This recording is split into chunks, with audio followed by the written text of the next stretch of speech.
Welcome to Your Cyber Path, the podcast that helps you get your dream cybersecurity job by sharing the secrets of experienced hiring managers and top cybersecurity professionals with you. Now, on to the show. Hey, welcome to Your Cyber Path. I'm Kip Boyle. I'm here with Jason Dion. Jason, man, what have you been up to? What haven't I been up to? It's been really, really busy recently.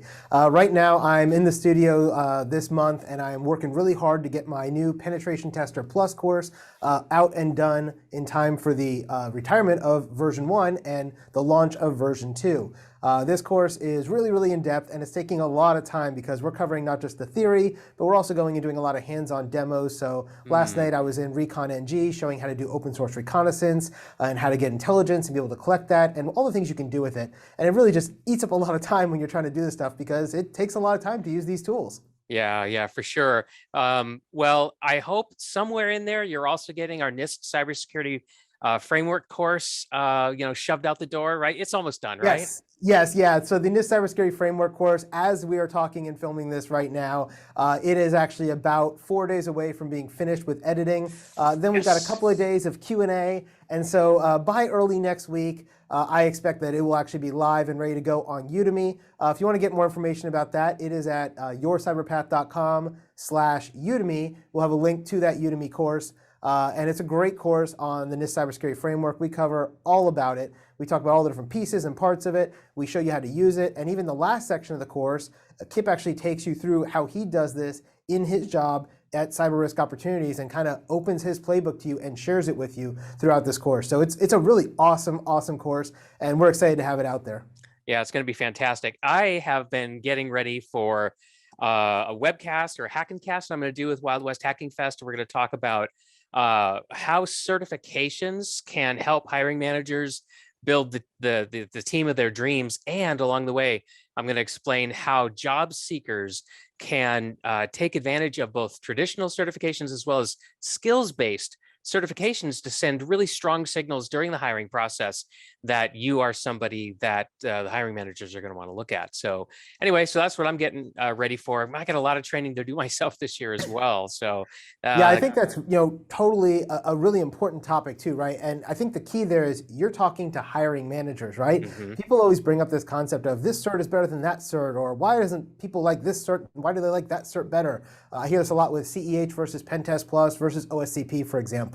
And really it comes down to longevity in the marketplace and what hiring managers are used to, because a lot of hiring managers and HR folks in particular aren't necessarily cybersecurity professionals, even though they're doing the recruitment and hiring for those positions. Yeah. And so it takes people like you going out and talking to these other hiring managers and going, look, there is this skills-based training out there, and you really should be looking at this instead of all this multiple choice stuff that's really easy just to study for and brain dump. So I really appreciate that you're going out there and doing that, and I think that those conversations are what helps change the industry in 5 years, 10 years from now, and will make a difference. But what we're going to look at today is what does the real world look like today, and that's really important to people who are looking for a job today, because it does take time for those things to change. Exactly. So can we do a little programming note before we get going? If you're watching us on the Your Cyber Path channel on YouTube, you'll see that we're doing a screen share right now, right off the bat. And so that this is going to be a session where we do that. But if you're just listening to us, don't worry, because Jason promised me that he's going to narrate what he's doing on the screen share. So you're going to be able to benefit without having to take the extra step of watching the video. Is that right, Jason?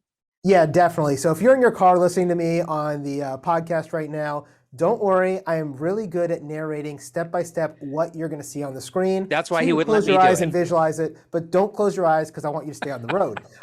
But the idea is what we're going to be talking about today is geography and location and how that affects the cybersecurity industry and your chances of getting a job in the cybersecurity industry, especially with your first job. And so to help us with that discussion, I've brought up cyberseek.org, which is a website we've talked about before on the podcast. It's an excellent website with tons and tons of great information that is updated in near real time, usually within about 3 months. It does a continual update of the site based on jobs, what employers are looking for, what the supply and demand curves look like, what the salary ranges are, what the certifications are, all that stuff. But today, we really want to focus on location, because one of the things I've seen is that location really, really does matter. Kip, what do you think about location? Why does it matter so much? Yeah, well, location is kind of a backward-looking thing in the sense that In the last 2 years, we've all been inundated with remote work, and our workforces have gone on their heads, trying to scramble out of big buildings and skyscrapers and stuff to guard against infection. But historically, people just went to a building, and so guess what? You got cities, bases, right? Air Force bases or Army bases or naval ports or whatever, right? People congregate in order to go to work together. And so even though we still are, even though we're evolving, right, where we have all this tech that lets us do remote work, there still is this very pervasive attitude of location. And I don't know if that's ever going to go away. It certainly hasn't gone away completely, even with remote work. So we've got to consider it.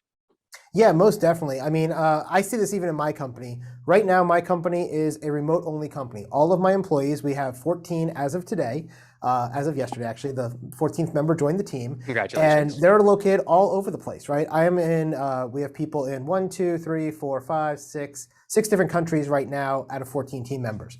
I'll tell you though, next year we are getting an office. And we are going to have people in the office. Now, I'm not going to fire those people who are not locally to our area, but as we are hiring for new positions throughout the rest of this year, we are hiring with a preference of, we are going to be remote first company, but we still want you to be relatively close by so that once a week, once a month, we can get people together, we can do staff meetings, we can do outings, because that part of the culture gets lost in remote a lot of the time. And so it is something that I think is valuable as a CEO and the leader of my company, and a lot of other companies do it that way as well. And so I've seen this trend, especially recently with the pandemic, where people say, oh yeah, it's a remote job, no problem at all, you can work from home. And then 6 months later, they're going, oh no, I want you back in the office on Monday. And if you took a job in California and you live in Virginia, you're not going to be there on Monday. It's kind of hard to move from California, from Virginia to California in one day. So, it's important to understand that and put that out. And, one of the people I just hired that's going to be starting in April, he lives in California. I'm down in Puerto Rico. We're also opening offices back in the States as well. And because of that, I've told him, yes, you can work remotely, but over the next 12 months or so, you might be making a trip once every couple of months to come fly out and hang out with us. Especially because he's going to be doing some filming and recording with me. It's a lot easier to have him in my studio where I can help him get his presence up, do all the technical stuff, and make sure it all works out right. Definitely. So anyway, there you go. I mean, there's Jason's perspective on, geography and how that's affecting, his company. And you know what? That's true across the board. There are some companies that are not remote first, but remote exclusive. Like my company is remote exclusive, right? So we don't get together in a physical space, and I don't have any plans for doing that. That works for us, right? But for a lot of other people, geography does matter. So, all right. So that's why we're talking about this, and a couple of other things I think you should know before we really crack into this. So again, we're focused on the United States, and that's what we're going to talk about is U.S. metro areas and that sort of thing. But the concept of geography, I think, is applicable anywhere in the world, no matter where you're working. All right, so that should carry over just fine. And just remember that all the statistics and everything we're talking about is about the United States. Okay, so all right, Jason, let's do this. Yeah, that's a great point. Cyberseek.org is a wonderful website, as we said, but it is US focused. I have not found an equivalent for the UK or Canada or India or other countries around the world, or even a global one. I think it's just because it's hard to get that kind of data into a single place, and there's a lot of time and money spent by a lot of organizations to create Cyberseek. There's sponsors here, right? You got to find sponsors, and you also have to have sources. I mean, it's a big, it's a big data challenge. I also want to say too that this data set is backward looking. So once you get ready to actually do job hunting, you have to go someplace else to do that. So just another caveat. Yeah, great point. And as I'm looking at the screen, I'm at cyberseek.org, cyberseek.org. If you're in the car on the podcast, please don't try to go do it right now. You can do it later. It will be in the show notes. We'll have a link, and we'll also have a link to the video if you want to go back and watch it later to get in-depth deep dives and see exactly what I'm looking at. But on the main page, when you get there, there's really two big things you can do up front. One is the heat map, and the other is the career pathway. We're going to save the career pathway for a different day. That's where you start talking about what jobs lead to which jobs inside of cybersecurity. If you want to be a pen tester, what are the 3 jobs you should have before that? And what jobs can you get after being a pen tester and things like that? But today, we're really going to focus on the heat map. And when you click on that heat map, you're going to see a map of the United States pop up. Now, right at the top, it's going to show up in a color-coded map. And in that map, you're going to have different colors based on the total number of job openings in those areas. And that's why it's a heat map. That's why it's a heat map, exactly, right? And so the darker colors have more jobs and the lighter colors have less jobs. Right now, I'm looking at it, and as I'm filming this, it is right towards the mid-February, late February timeframe. As the time this episode goes live, will probably be about the beginning of March. And this is fairly relevant, but it has been affected by COVID, as we've said. In fact, at the top of the site, there's a big banner going across, and it says, please note the data on Cyberseek has recently been updated and a reflection of the United States job market, which has heavily been affected by COVID-19 pandemic, is resulting here. They are seeing things like Burning Glasses projects, that cybersecurity jobs will be some of the key roles that are driving the post-pandemic job recovery over the next 5 years, and they believe the current data reflects this short-term deviation from the longer-term trends, which means you may see that there are less jobs in a particular area because that area is suffering really bad from COVID and other places are not. And so there is some of these shifts that are happening that aren't normal in nature. And we'll talk about that as we go through here a little bit as well. Yeah, that's great. Keep going. Yeah, and the other thing I think that's really important to say is when you look at this total job number, total jobs is really not that important, in my opinion, as much as the ratio is. Yeah. And why I say this is, if I go to California, you would expect they have a lot of jobs, but they also have a lot of people. And so if there are 1 million jobs in California, but there's 2 million people fighting for those jobs, that wouldn't be a great place for us, right? Because that means there's 2 people for every 1 job. Now, in the cybersecurity industry, that tends to not be the case. There's a lot more jobs than people, and we'll talk about that as well. But what you're going to see is that right off the bat, the first map you see is a state-level map with color codes that show you exactly which states have the highest number of jobs. And there is another button that you can click on that's called metro areas. And when you do that, it's actually going to break it down into the counties, because just because California has a lot, or Texas has a lot, for instance, when I actually go into the metro area of Texas, I can see there's only about 4 or 5 counties that are actually heavily having jobs in Texas. Right. So if you're in Western Texas, there's not really any jobs. But if you're in the Dallas, Fort Worth, Houston area, there's a lot of jobs. So you have to keep these localizations and markets in mind as well, especially with larger states, places like Texas and Montana and Washington and California and Florida. Those are pretty big states. I've driven across Florida, and it takes about 8 hours to go from tip to tip, from Pensacola to Miami, and that's a long commute if you're getting a job in Miami and you live in Pensacola. You're not going to do that, right? So it does matter. Geography does matter here.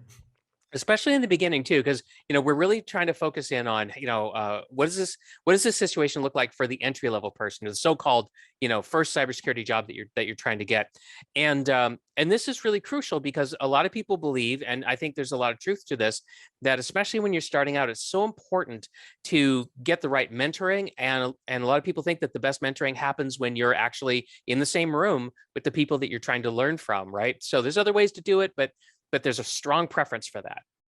Yep, and then let's go ahead. I'm going to go ahead and scroll down page just a little bit. I want to talk about some key numbers before we start doing some deep dives.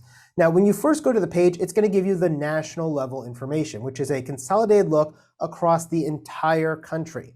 And the first thing I see here is some really key numbers under the national level. And this is the total number of job openings for cybersecurity jobs in the United States. As of today, the total number of job openings on this site that they're showing is 597,767. So just shy of 600,000 jobs, for nice, easy math for those of us who are on the podcast audio only. Now, if you look at the total number of employed cybersecurity professionals in the workforce, it's just over 1 million people. It's 1,053,468 to be exact. So what does that tell me? That tells me there are a lot of job openings and there's not really that many people. If we're looking at an industry where you have almost 50 or 60% of the workforce having those jobs available as well, that's a pretty high number. As you look to the next column, you're going to see the supply and demand ratio. Right now, the national average is 68%. This is the supply-demand quotient. What this means is that there are a lot more jobs than there are people. In fact, if I took everybody who is fully qualified for the position and hired them today, we would still have 3 jobs out of every 10 jobs going unfilled, because 32% of the jobs we just don't have people for. And this is what we're talking about, the cybersecurity skills gap. Now, I know this brings up the question, hey, I've got my cert, I've got my degree, I've got whatever, nobody will give me a chance, nobody will hire me, right? But that is one of the problems that we see inside of this industry, is that hiring managers and what they're looking at and what they think makes somebody fully and best qualified is not lining up with what they're seeing as the supply. Now, that could be because of location, it could be because of salary expectations, it could be because of certification levels they're asking. Sometimes I see people asking for an entry-level job and they want 5 years experience and a CISSP. It's not really entry level at that point, right? And so you got to keep those things in mind as well. Kip, do you have anything to add to that? Well, this just goes back to a previous episode that we recorded about how entry-level jobs are not really entry level, right? There's this common interpretation of what entry level means, which is like, McDonald's, right? I can come in off the street, or Uncle Sam will take you off the street and will train you up, then you have skills. That's what most people, think of when they hear the term entry level. But cybersecurity isn't like that. An entry-level job in cybersecurity is typically going to require some experience in a previous job, and the Cyberseek website shows that graphically in the career pathways section.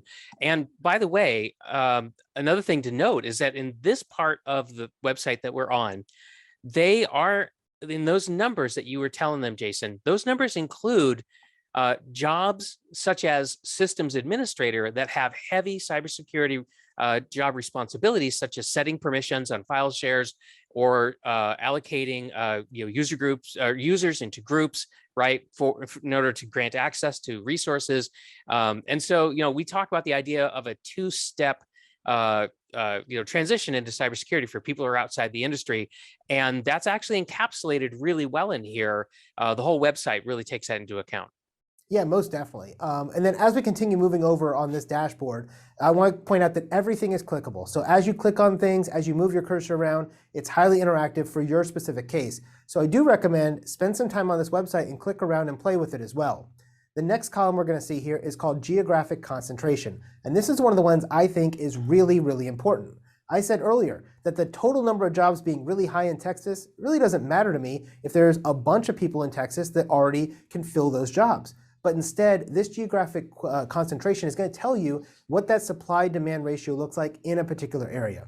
Now, the national average is 1. Now, what does that mean? Does it mean we have the right number of people? No. It means if we look across all states, we have to have a baseline somewhere of what is the mean, what is the average for everybody. And that's what we're looking at there with that 1.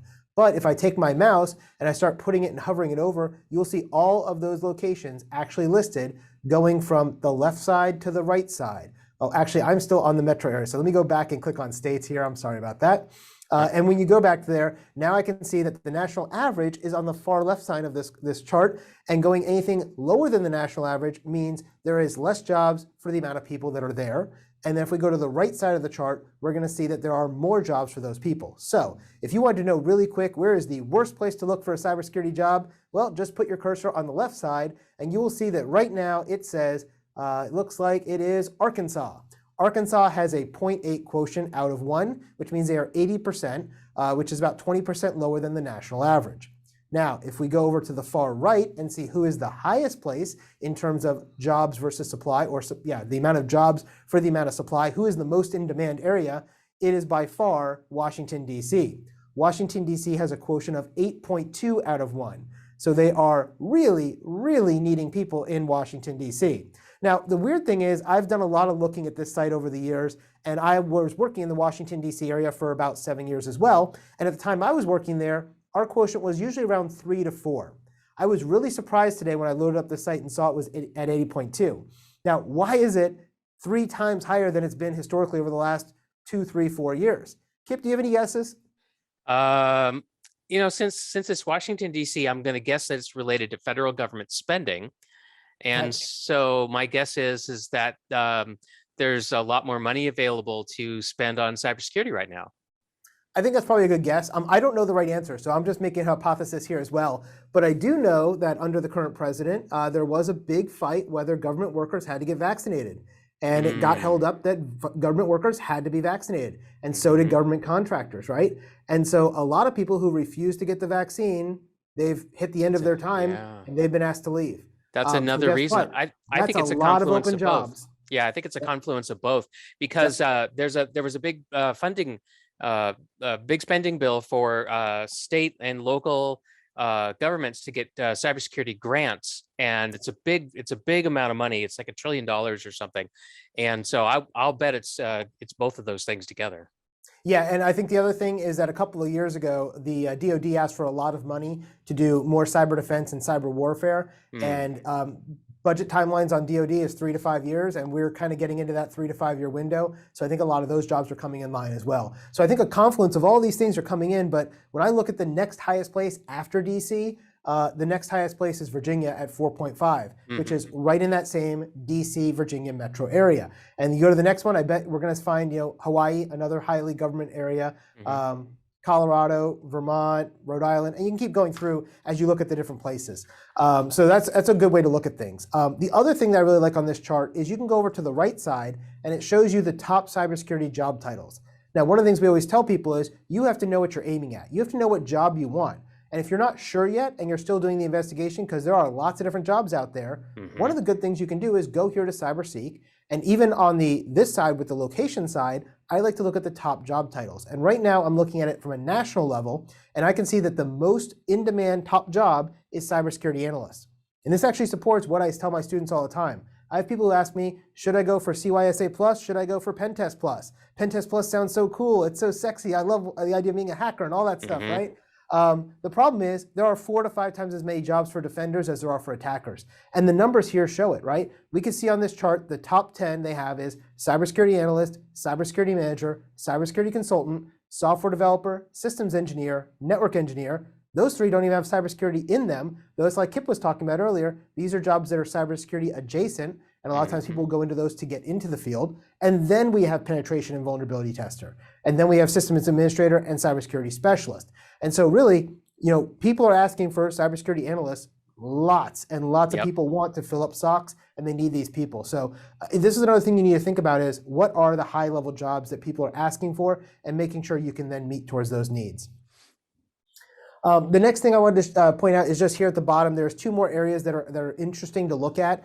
And the one on the left is going to be the NICE framework, which breaks things down into different categories such as oversee and governance, protect and defend, analyze, operate and maintain. And as you look at these categories, you're going to see the total number of jobs. And so this tells you where is the bulk of jobs in cybersecurity. And the biggest category is operate and maintain. And so if you want to be somebody who is operating and maintaining, that is somebody like a cybersecurity analyst, a systems administrator, a network administrator, things like that.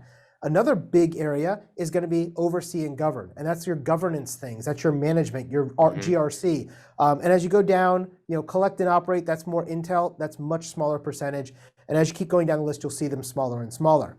And then on the right side, the last thing that they have is a thing on certifications. And I recommend everybody who is thinking about which certification to take next goes and looks at this area, because this tells you based on the number of jobs and based on the number of people who have that certification. So if we look at certification holders, there are 177,000 people who have their Security Plus. If we look at CISSP, there's only 93,000 who have their CISSP inside of this data. Now, if we go over to our openings requesting certification, we can see that the number of jobs that are asking for certification, the number 1 certification they ask for is CISSP. 116,000 jobs with that title in it. Well, guess what? I just told you that over on certification holders, there's only 93,000 people who have it. So this goes to that skills gap, right? We have 20-something thousand more jobs available than people who are certified to take it. And a lot of the people who are certified to take it don't want to take that job. I have a CISSP. I'm not looking for a new job, right? And so that means there's a lot more opportunity when you start doing this. And so as you look at which certifications and which jobs are there, this can help you as well. But now we're going to go back to the idea of location, because that's what I want to talk about. Okay, now that I kind of give this overview. Go ahead, I got one clarification for you. So you were talking about we have this NICE framework, and I want to make sure that people listening realize that it's not a pleasant framework. It's actually an acronym called NICE, and that stands for the National Initiative for Cybersecurity Education, which was published by the National Institute of Standards and Technology. And what that is, it's a way to categorize different cybersecurity jobs and cybersecurity adjacent jobs. So it's a taxonomy, right? It's just a way for us to organize all of this data. And so that's what Jason was talking about. Yeah, and the whole goal there was to be able to say, if you're going to do this job, it's this category. You should have these basic skills. And that way, if you're getting a job with company A or company B, it should look pretty much the same, because before it was the Wild West. Yeah. All right, let's go back up here to our map. So when we go back up to the map, we have the interactive map and we have our color-coded hot map. And by default, as I said, the first thing they show you is total job openings. But I said that wasn't really the thing I love the most about this map, because that's just a total number. And so instead, I like to go over to the left side, and there's public sector data, private sector data, and then there's this drop down where it says total job openings. If I click on that, I can actually change that to the supply of workers, the supply-demand ratio, or the location quotient. And so by going here and going, hey, show me the supply-demand ratio, for instance, for those states, I can see exactly where those hotspots are. Now, on a state level, I can see right now that some of the darkest areas, the most in-demand areas, are Texas, New Mexico, Colorado, and Massachusetts, it looks like. Those are the 4 darkest spots. But if you go to metro areas, it gives you a lot better and more usable information, because as a person, I'm not thinking about moving to Texas, I'm thinking about moving to Dallas, for instance. And so as you look at this, you can now see exactly where those spots are. And as I look at this map that I just put on with the metro areas, I can see really that there are basically 5, 6, maybe 10 counties that really have the highest supply-demand ratio areas. And if you want to find out what those are, what that specific county is, you can just hover your mouse over it and click on it. For instance, I'm from Miami originally, so I'm going to go and click on Miami. It is showing me that it is a 0.68 ratio, which is pretty darn low. They need a lot of people, and if I click on it, it'll actually blow it up and show me a little bit more information. In Florida, I can see exactly what I'm looking for, and as you click on it, you can zoom in or zoom out. Now, in addition to that, you can also filter out metro areas by population. Maybe you know that your wife really likes to be in an area where there's great theater and there's entertainment and there's a big city vibe. She just does not want to live out in the sticks, right? In the country, in the rural area. Well, you could say, show me only the metro areas that are large, or only the metro areas that are small if you only want to be in a rural area, for example, right? And so when I say just show me large metro areas, there's only about 20 right now. And so I can really focus in on those areas. In addition to that, you can go ahead and click on that again and change it to your location quotient or your supply of workers or your total job openings as well. And as you do that, you're going to get those different things based on your state or your metro area that really helps you narrow down where do you want to work. I know, coming from the military and government and contracting world, I have a lot of friends that, they do their 20 years in the military and now they're figuring out what do they want to do next. And when you hit that retirement date and they go, okay, what do you want to do next? You're like, well, I want to be a cybersecurity analyst. Great. Where do you want to work? I don't know. I'm used to living all over the world, so whoever wants to hire me. Well, that's too big of a job target to hit. You really got to start figuring out where it is you want to live. And doing that, and if you're picking where you're going to go, you should pick a place that has a lot of jobs for what you want to do. Yeah, absolutely. Now, this is excellent information, Jason, and without sort of upending this whole idea that geography matters, one thing that we've got to factor into this conversation too is that the last 2+ years of operating in a pandemic with quarantines has really changed the dynamic as far as remote work. And there's a lot of places where their strong preference is to be together in a building or in a physical location, but they're unable to do that now. And so I think we should probably unpack a little bit, what's it going to be like for somebody who is searching for a remote job and doesn't want to relocate to a different geographic area and uses this heat map in order to find a job that says, remote, that this is a remote position. And let's say, they're living in Colorado and they snag one of these remote positions in Washington, D.C. Now, talk a little bit about, is that a good idea? What are the risks? Or, what are you seeing? Yeah, so that's a great thing to talk about, right?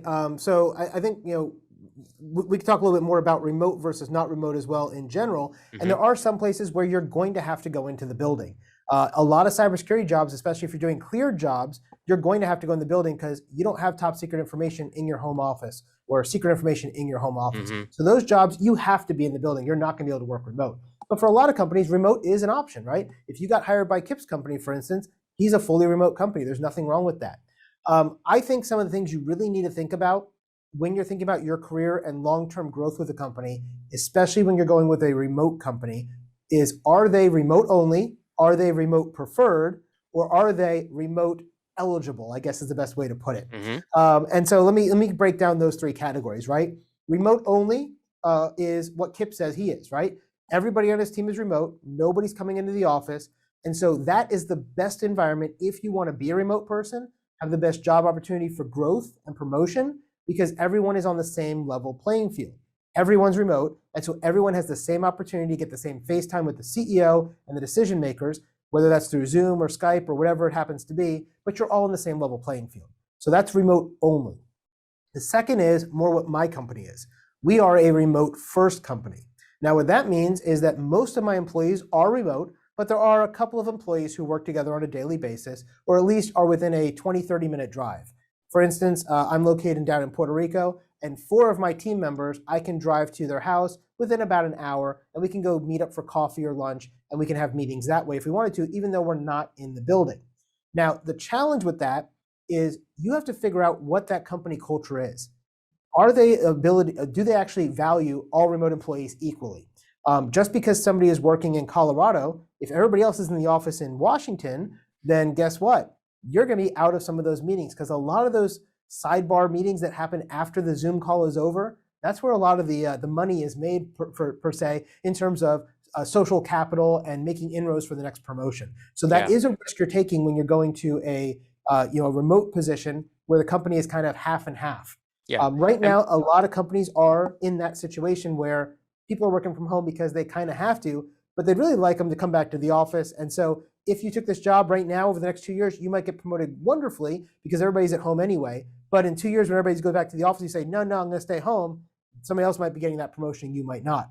And then the third category is those companies who are kind of remote by exception or remote eligible. I think about the government. I think about the military. I think about hospital chains and universities. They are designed as an in-person institution, and they may allow you to work from home 1 day a week, 2 days a week, maybe even a month or 2 at a time. But it's going to hurt you when it comes time for promotion, because they're so used to seeing Joe in every meeting or Mary in every meeting that they're not thinking about somebody else who's at home. Because you're getting your work product in on time, you're doing all your work, you're staying on budget, you're staying on task. You might be more productive than you've ever been before. And yet you're not going to get that social capital because people don't see you. They're not sharing a coffee with you on break. They're not going out to lunch with you. Those things do matter. And I know it's a bunch of political games, but honestly, I've seen it in my career too many times where the person who is the best worker is not the person who's getting promoted. It's the person who can communicate, the person with social skills, the person people like, they know, they trust, and whether or not that person really knows what they're doing or not, they are there, and there sometimes matters. Yeah. A lot of the dynamics in play here that you just reviewed, Jason, are long-standing dynamics. All right. In other words, the fact that we've got a pandemic that's going on right now that has forced a lot of workforces into a remote situation, it's really sort of caused typical patterns of human behavior to become more pronounced and more pervasive and all over the workforce. Whereas in the past, most companies, I think it's fair to say, were they either didn't have remote work, or remote was like, maybe 1 day a week or something like that, right? As more of a like a flex kind of a thing, right? Almost a benefit. But I just want to say that these factors that you've mentioned have always been there. My first work from home opportunity was over 20 years ago, and I became very sensitized to this stuff very quickly. The whole idea about being seen, having a face that goes with my name, and so I lived in Seattle. My company was in San Francisco. I would fly to San Francisco once a month, and I'd spend 5 days in the office, and that was predominantly my FaceTime. I didn't have an iPhone. I mean, that was a way for you to be seen, and so people didn't forget about Kip. That's right. And I'll tell you, I have had the same issue in my career, even in the military, which is a predominantly in-person business, right? When I was in the military, I was working as a cybersecurity planner at one of my positions, and I was being flown all over the world to go to conferences, do planning, do incident responses, all that kind of stuff. I'm doing great work, more work than anybody else. I'm putting in 80, 100-hour weeks to get things done. And when it came time for them to figure out who's the number 1 person, who's the number 2 person, as we're going down the 40 people in row, I ended up being pretty high up, but I wasn't number 1. And the answer I got was, well, you're never here. And I'm like, They're like, you're always in Hawaii. And I'm like, well, it's not like I'm on Hawaii on vacation, man. You're flying me out there on Sunday. I'm flying home on Saturday. And then you're turning me around the next day to go out again. My family's never seen me because I'm working hard for you. I'm doing all these great things. You love what I'm doing. Yeah, but you weren't here for all the meetings. You know, that's the kind of thing that sometimes you have to realize. And, you know, had I realized that up front, I probably wouldn't have killed myself to the amount I did, you know, trying to do everything that I was doing for them. But, you know, that's one of those things you just have to think about and you have to realize. And it does happen in a lot of organizations because you're just not there. And when you're out of sight, sometimes you're out of mind. And it's not fair. I mean, I'll just tell you that right now. It's not fair in the sense that, you know, Jason and other people in his situation aren't being rewarded for the actual work that they're doing. That is to say the outcomes that they're producing. So that's another thing you should be thinking about when you join a company that has a remote culture. You got to find out, like, are employees measured based on what they produce, what they actually deliver? Or is it just a matter of, hey, I need a butt in a seat and I better see your butt in the seat, otherwise it doesn't count? That's a huge culture difference. And so if you don't know that going in, you need to figure it out fast. Yeah, and one other thing that I think is really important for you to realize is if you are new to this industry and you're trying to get your first job, I would recommend you take a job in person for your first job. I would not take a remote job. And the reason for that is it is really hard to get spun up, to learn, to figure out what you're doing and how you're doing it when you're sitting at home by yourself or trying to meet with somebody over Zoom. There is something about being able to just sit next to somebody. And I will tell you this to you as somebody who's run his company as a remote-only company for the last 5 years. I have a lot of employees that are all over the world. But now I have to start figuring out about time zones. I need to figure out, hey, this thing is happening. And, you know, I'm like, you know, I really should call, you know, Joni and show him how to do this. But you know what? It's 3 a.m. in Joni's time. So I'm not going to call him. I'll just take care of it. I'll tell him tomorrow. And then I forget to tell him tomorrow because the next fire is happening. And so these things happen. And if you want to work, I'm working right now with a company down here in Puerto Rico. They're building a cybersecurity operations center here in Puerto Rico that's going to be serving a bunch of clients back in the US. They are hiring people from the US and from Puerto Rico. And they're hiring a lot of remote people.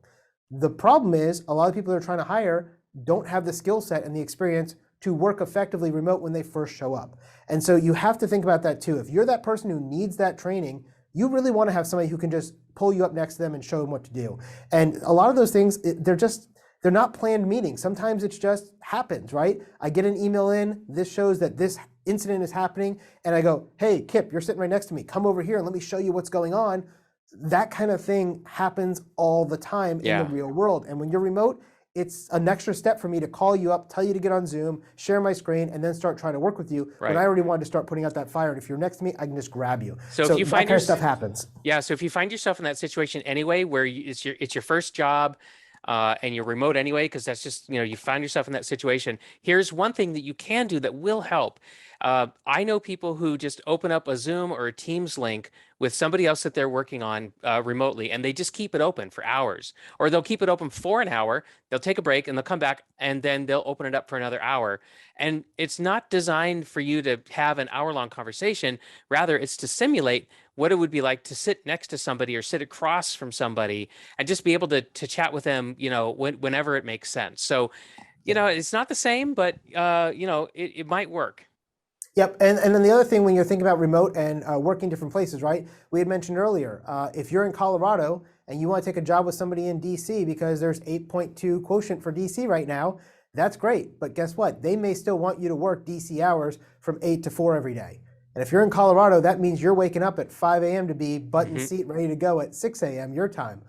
This happened to one of my recent hires, and we made it clear to her up front, hey, we have a Monday morning staff meeting, and everyone worldwide goes on our my Monday morning staff meeting, which is 9 a.m. my time. It's 8 a.m. in Florida. It's 6 a.m. in my central time zone where my new hire is. I have somebody in India. I have somebody in the Philippines. So for them, it's 8, 9, 10 o'clock at night. I've got somebody in Italy. For them, it's 3 in the afternoon. And we all get on this call. But I told them, like, unfortunately, you happen to live in a place that it's going to be the crappiest time for you because it's like 5, 6 a.m. for you. Kip, you joined us at one of our staff meetings and you woke up at what, 4 in the morning to be on the staff meeting with us at 5 a.m. You know, that kind of sucks if you had to do that every day. So keep that in mind as well. For me, just know what you're going into. Yeah, so for me, I'm a late sleeper, so I have always liked to work remotely for companies on the West Coast or in Hawaii, because I could sleep till 8, 9, 10 in the morning and then wake up and go to work their time. That works great for me. But if I was doing it the other way, from California to DC, forget it. It's a good thing I'm up early in the morning anyway. So, Yep. Okay, well, listen, Jason, we're coming to the end of the amount of time that we have for this episode. So I just wanted to ask you, was there anything else on cyberseek.org or just this whole idea about geography matters? Yeah, I think the biggest thing is you want to figure out what kind of company you want to work for, right? Whether it's remote, whether it's in person, and then that is going to start driving where you're going to be looking for jobs. And again, geography matters just because of the sheer number of jobs and the amount of competition you have. I had some students who say, hey, I've got my certifications, I've got my degree, I even have some experience, and no one will hire me. And I look at where they're located, and it's some small farm town in Oklahoma, right? And it's like, well, you might want to move for a year or two over to California, Texas, Florida, New York, Massachusetts, DC, get a job, get some more experience that's in that particular field that you want, because maybe they had some help desk experience or system administrator experience, but they didn't have any cybersecurity experience. And people are more likely to hire you if you already are a known quantity. Kind of the traditional thing in the old days for remote was you proved yourself in the office and then they'd let you go home kind of as a reward. Again, that's all very different now with COVID, but keep that stuff in mind. If you're having trouble, it may be where you're living and where you're looking. The other thing I will tell you, one of the things that employers sometimes will be prejudiced against you when you're applying for a job is if you're not in their area. And what I mean by this is you're applying for a job in DC and you're willing to move to DC for that job if you get it. But they see right now that your address is Oklahoma, Kansas, California, whatever, and they're thinking, well, this person's going to have to put all this money into it. They're going to have to move. They're not ready to start right away. All those other problems. If you know that you're going to be moving to the X area, let's say Washington, D.C. area, because there's 8.2 quotient of jobs and you think you're going to get your best shot there, what I recommend is go on to a site like anytimemailbox.com or one of these other virtual mailboxes. Get a mailbox in that location or in the county right near it. You can get it for about $10 a month. They'll pick up your mail for you, they'll scan it, and they'll put it in your online account so you can see it. And then list that address as your address whenever you're applying for a job. So if I'm applying for DC, I should have a Virginia, Maryland, DC address. If not, you're hurting yourself. And for $10 a month, it's cheap insurance. Don't lie and tell them that you're already there, but if you get an interview. But this is just one of those ways that you just sort of, avoid getting screened out too early in the process. Yep, definitely. That's all I have, Kip. Do you have any parting thoughts as well? I hope that people will find this idea will resonate with them and that they can go to cyberseek.org and they can start digging for themselves. Where are the opportunities for me? Am I one of those people that just lives in a place where there just isn't that much opportunity and I've been banging my head against the wall or whatever? So, hey, you should tell us, can you put this information to work for you? And if you have, what has it done for you? How has it helped? We'd love to hear from you. Yeah, and with that said, I want to thank you for joining us for another episode of the Your Cyberpath podcast. We love doing this for you. We hope it's valuable.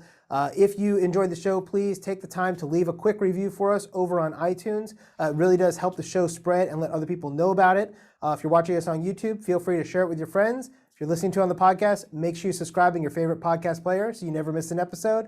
And other than that, we will see you next time. Thanks a lot, everybody. Thank you for listening to this week's episode of Your Cyberpath. Don't miss an episode. Press the subscribe button now. If you would like to learn more about how to get your dream cybersecurity job, then be sure to visit yourcyberpath.com, where you can access the show notes, search the archive of our top tips and tricks, and discover some fantastic bonus content.